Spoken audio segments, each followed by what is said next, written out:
ในตัวนั้น บริคันบริยังบ่คันกับบริคันสีใสๆเนาะต้องไปกวดมันต้องเชื่อต้องแหกมันคือเก่าเลยแต่ในเมืองมันก็ชิมีจุดๆแดงๆด้วยนี่เห็นป่ะ จุดจอมมาเลยดิ บุคือได้เปลี่ยน มันเปลี่ยนได้ ต้องไปกวดตรงไหนนั่นเป็น ทางในคุ้มคือของเราบริจิตเดี๋ยวนี้ดิ หน่อยบริจาคกันดีธรรมดา แต่มันผิดปกติแต่ว่ามันโน่ขึ้นนะ บริคันมันเนาะ บริการมันเนาะ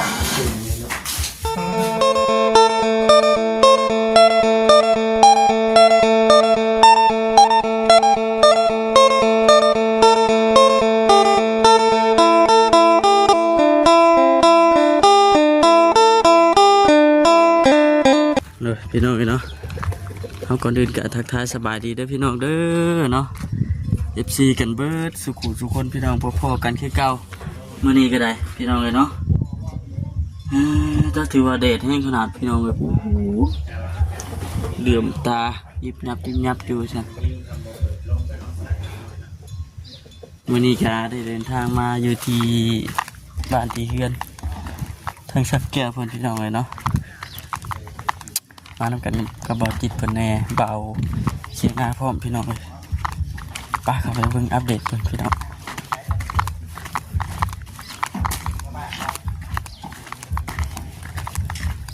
มันนั่งกินเนาะมากันครับทำกระเป๋าที่นั่งเราไปมาดีก็ได้มาทำก็ได้ สบายดีเด้อ สบายดี แล้วแกสบายดี เอาเนาะสบายดียังหมดแล้ววะสังแก้วยังเอาอีกวะ เลย เอาแล้วมาแล้ว กายยามฮ้อนบ่ สู้เอาคักดีเนาะกำลังนั่นไว้อยู่ได้แหละมาทำไปเนาะ ซอยอยู่ เดี๋ยวเนาะ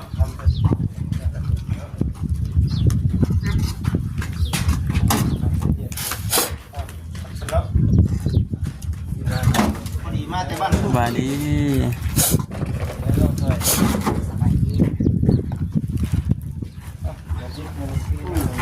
กรรมกรเขาดีนะเนาะที่สบายดีอยู่ในสิก่อนชิบ ยังแต่ข้างในบ่เรื่องโกเพิ่นเนาะ ไปข้างใน พอแล้วนั่นก็ได้ขึ้นบ่ได้นะเอาลายเลยเนาะ เอาเป็นลองแห้ง ตีนได้สิแบบนั้นน่ะ เดี๋ยวเราไปเนาะ ไอ้ โอ้ยยังไงข้างทางดิ อะไรกับแท้เนาะเป็นเรื่องขึ้นเดี๋ยวมาสั่งเลย ปึ๊บ อายุยอดไอ้บ้านกินเต้บ่รอกันโอ้โหนอกรอกันนอกตัวทั้งเงี้ยมันชอดบ่หรือว่า ยังสด มื้อนี้ใส่บอลโลน แล้ว เท่ได้บ่ ตายดินี่ไหวแล้วตัวนี้เนาะไหวแล้วตัวนี้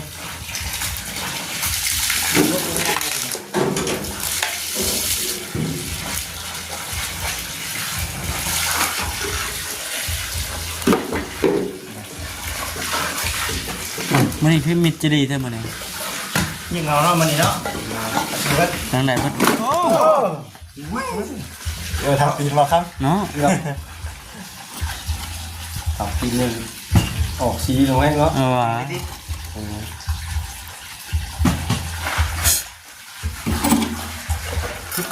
ได้นะใส่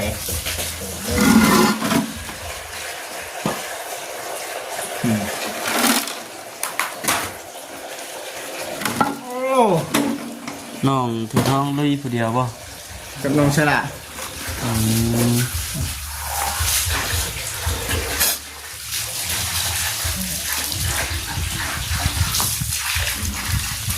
อนซะเนาะ โอ้โอ้ยตัวนี้ก็แล้วเลยเนาะตัวนี้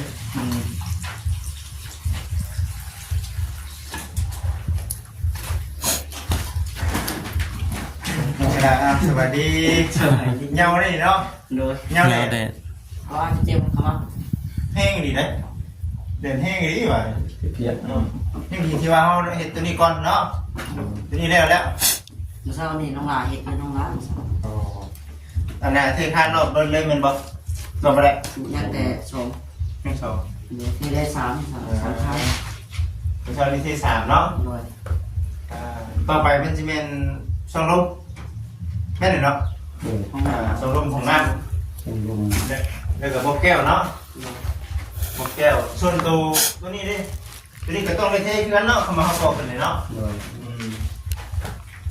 เอาพี่น้องอีกทีรอเบิ่งไปน้ำกัน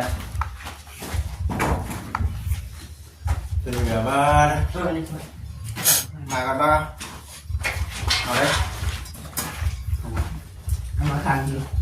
ตัวปลานี่นะเนี่ยเอาไว้เนาะ ก่อนตัวมันนี่ก่อนป่ะเอาตัวมันหน่อยก่อน ถ้าผมบอกเขานั่ง แล้วไปยังไง จัดไปฉันเนาะแต่ชุดเจ้าเป็นหางกันอยู่ได้เนาะ แล้วจะสร้างบ่ สร้าง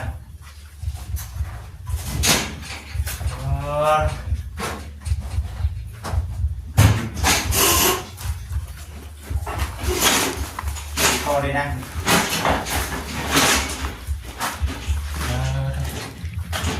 กำลังพี่น้องเอ๋ยเนาะ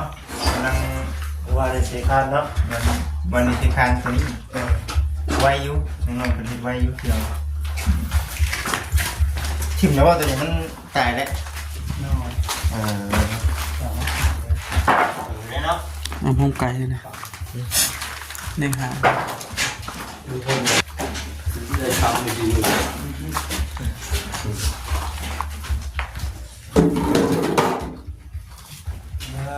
เอาคนดีเดี๋ยวกันนั่นเนาะ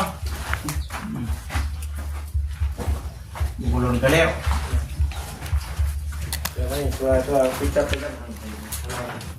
พี่จบ ได้บ้างไหม ไหน ก็ได้จับเดินก็ได้จับดี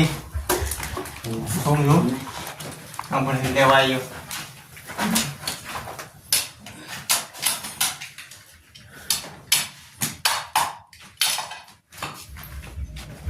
ลงไปทำการพี่น้อง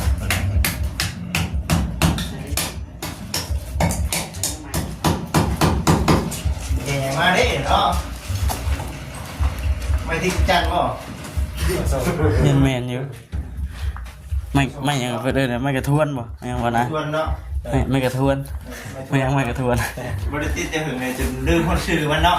ไม่กระเทือน ไม่ดีจักรยานทัน ไม่กระเทือน เอาลูก มันมีตรงนี้เลยนักเนาะ มันคนในห้องเนาะ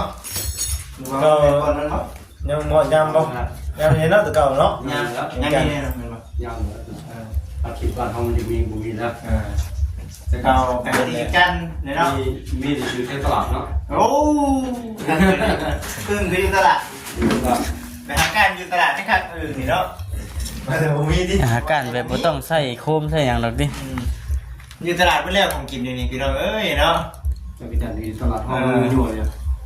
ง่ายก็เนาะง่ายเว้ย มันเข้าอยู่ในเมืองเบิดเนาะ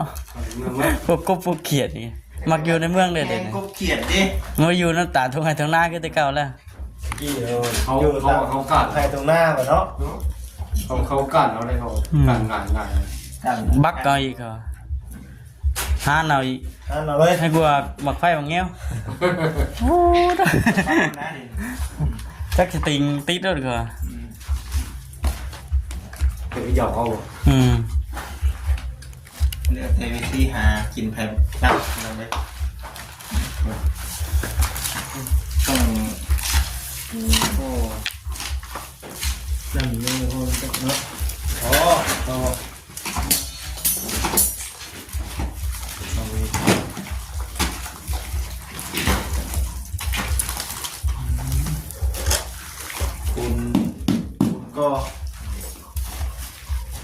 ปูนฉาบต้องคืนข้างแน่เนาะ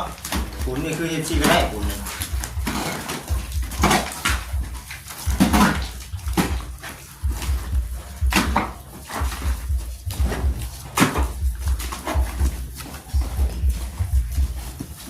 ไปที่เรามีที่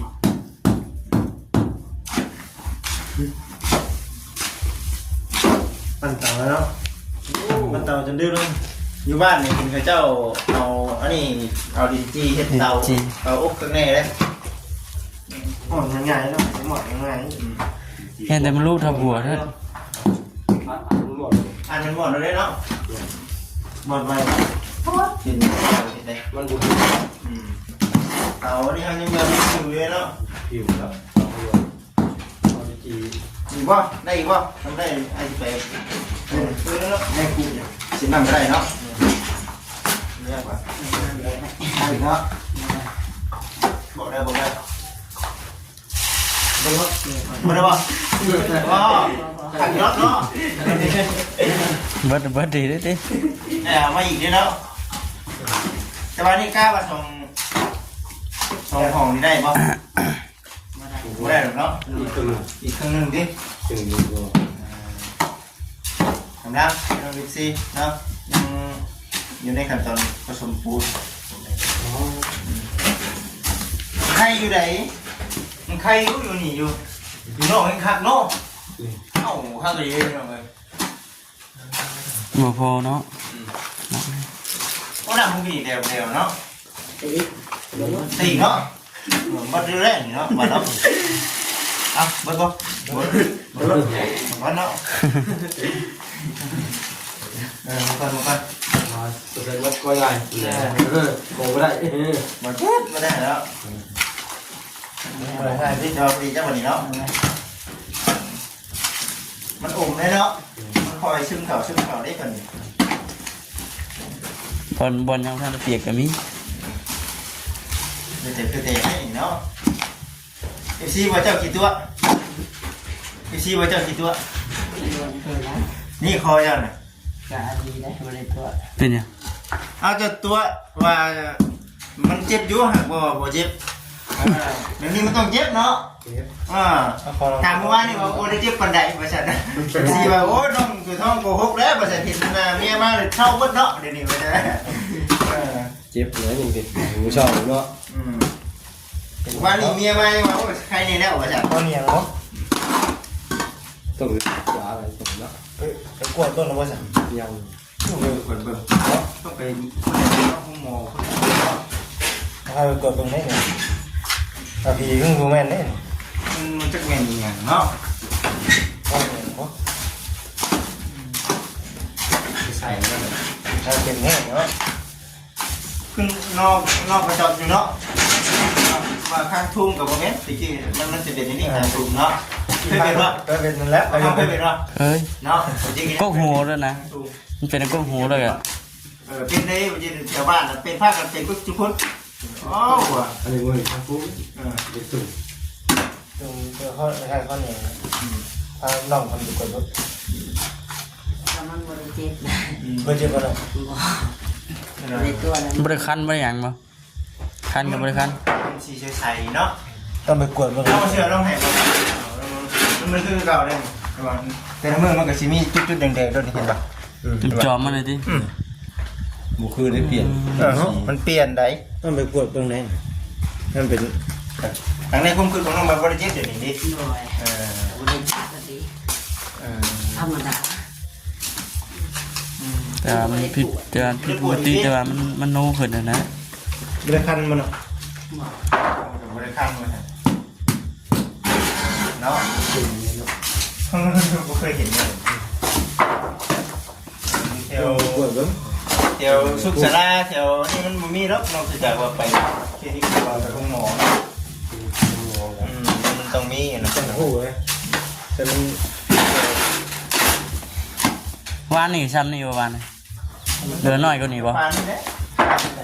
เขียนหน่อยขึ้นนะ เดี๋ยวได้จังมือได้อ่ะ ปานมือให้เนาะ ติดกลัว ฮะ ติดกลัวมั้ง จะเป่าวะยาเป่าเลย อย่าให้มันมุดเก่า มันบ่เช่ายาเลยดิ มือไปเปล่าเลย อืม ไปเป็น เพิ่นมาเป็นยังไงไปหาหมอป่ะ ฉันก็ว่าไม่อยากคนได้ท่าน เพิ่นเคยบุกเลย เนาะ เขาเลย มันจะดีไปหาใช่ว่าน้องนั่นนี่นึงเพราะว่า คุยไปเลย เนาะให้เดี๋ยวเนาะ เลย อืม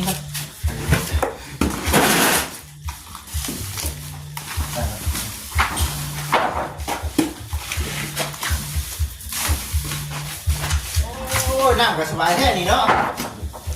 เสียดจุบหมอบจากแล้วติ มาดูนี่เนาะ น่าจะนองคุณวอนนะ บุกว่าแล้ว คือว่าแล้วต้องใส่น้ำอยู่น้องเนาะนี่เนาะ ห่อนนะ โอ้โหห่อนเนาะ ลงมาเย็นก็เย็นเลยดิ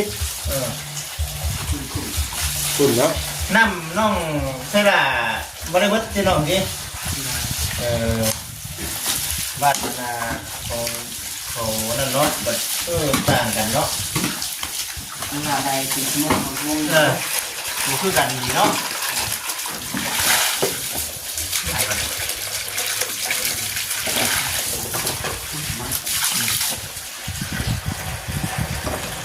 น้ำไม่น้องกันนี่เนาะเอา เย็นผม เย็นอะไรเอานะเอาจักดูน้ำมาดูบุกครับถ้ากันตึกป่าได้ป่ะ โอ้ดูเต็มที่ถึงหอดเดินหาเดินทุกที เที่ยวได้เนาะออกแล้วป่ะ ชิเบิดอยู่บ่ คุณเนาะ มันเลิกเกิดจ้ะ มีตุ่มหัวเนาะ ผูกฟ้า มีตุ่มหัวกู นี่ได้สปากูไม่ได้กินบันไดเนาะมันนั่นดิ คือลายปีละบาทยัง ต้องขี่แข่งรถมันกูไปใส่หรอกเนาะ มันจะไปใช้ ดูหันนะดูไปเลย ย่างข้ามโคกบ่ เนี่ยทำก็เลย มาเนี่ยน้องพลอยมานี่สิทานนี่อ๋อตัวดินก้นสงการได้บ่กันนี่สบายดีแจ้งยังบ่จะขึ้นเฮ็ดอย่างแน่รักษาได้ ไปกัดคอกันมันจะกิน บ่รักษาได้กับคืนพอน้องเป็นเนี่ยทาอยู่บ่ไม่มียาทาเลยยาก็บ่ทาเลยเป็นบ่ทั้งนั้นมีคนยาทาเลยเนาะถามอยู่ว่าเจ็บบ่แต่ว่าเจ็บบ่เดี๋ยวว่าตัวแต่ FC นะเนาะตัวเมียมาเลยดิเดี๋ยวถามผมรับจากน้องพลอยแบบเรียกว่าเจ็บอยู่ขึ้นแล้วเจ็บอยู่เฮ้ยบ่ได้เนาะ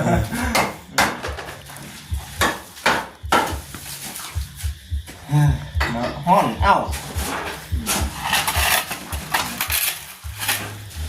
คักเอ้าเลย เสียงนั่นเลย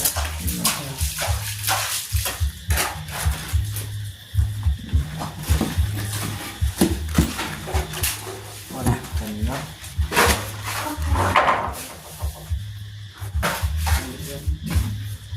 มันก็ไม่ได้อยากเบิดแล้ว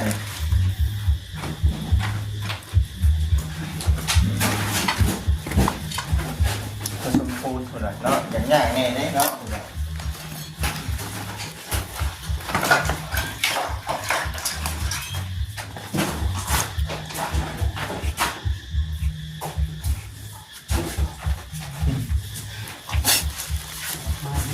ก่อนเนาะนั่งไปเนาะ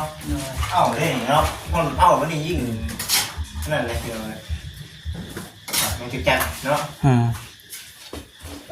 ตอนเช้า มันสิห้องแต่ช่วงเช้าก็ตอนแรกนี่แหละ ยามนิ่มห้องก็เอาบ่ได้มันได้ยามยาม สูงเนาะ มันอยู่สูง เป็นพรอยู่กันไปไหวอยู่แล้ว แม่จัดการเอฟซีเนาะเคยได้กินบ่เนาะ กระดานนะ จัดการ ตาไทยอะไรอยู่ น่าจะเป็นเดียวกันเนาะ จักรจันทร์ แม่นบ่ล่ะพี่น้องเอฟซี นะ ว่าเป็นตาไทยกันเลยกระดาน จักรจันทร์นะวะ จัดการ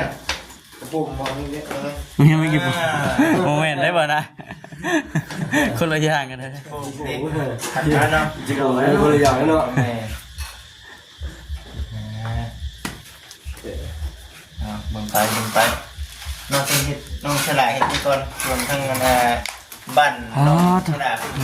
นนี้พี่น้องนะ ไปมาจะมีวิธีจบคลิปก่อนอยู่ดีมีแหงพี่น้องเนาะสบายดีเด้อพี่น้องเอ้ย